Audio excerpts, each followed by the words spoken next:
do'stlar, va nihoyat mana safarimni 114-kunni ham boshlab oldim. Men ertaga yo'lga chiqmoqchi bo'lib turganimda, hozir Abu Dabida bir oshxonada, o'zbek oshxonada mana bu akamiz, assalomu alaykum. Va alaykum. Afrikalik ekan, Afrika. Hozir bular meni kuzatar ekan, meni taklif etdimmi? Kuzatadi burada. Ismini qo'ying. Kuzatadi. Xullas do'stlar, hozir zo'r voqea bo'ldi. Bular seni kuzataman. Men sen bilan ketsam bo'ladimi deyapti. Shunaqa dedimi? Shunaqa dedi. O'sha joydan beri shu borimiz kuzatib borar ekan. Lekin do'stlar, bular xristianlar ekan, bular islom dinini qabul qilish kerak-da men bilan borish uchun. Do you accept Islam? Yes, I do. Точно?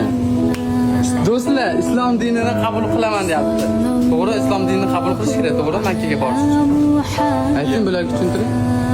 Ertaga agar juma, ertaga jumada ana kalimani keltirib qabul qilamiz.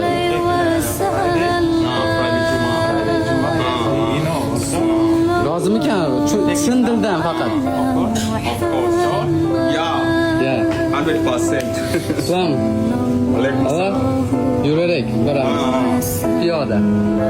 Bo'ldi do'stlar, kuzatib turinglar mana hozir bularni afrikalik yurtdoshimizni men tilla olib ketmoqchiman, lekin hozir bular xristian ekan. Islom dinini qabul qilsa mana shuncha vatandoshimni oldida va'da beraman, olib ketaman. Ayting, inshaalloh olib ketaman. Inshaalloh.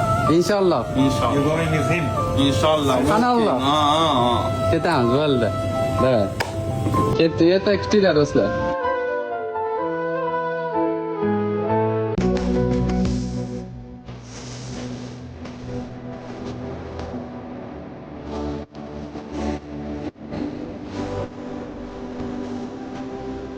Maşallah do'stlar, qaranglar, afrikalik do'stimiz jumani kutib o'tirmadi. Bugun o'zi 2-oktyabr kuni safarini 114-kunida sen bilan ketaman, umraga boraman deb islom dinini qabul qildi. Qaranglar mana hozir shu masjidda hammani oldida islom diniga o'tdi. La ilaha illalloh Muhammadun rasululloh. Voy, maşallah. Hidoyat.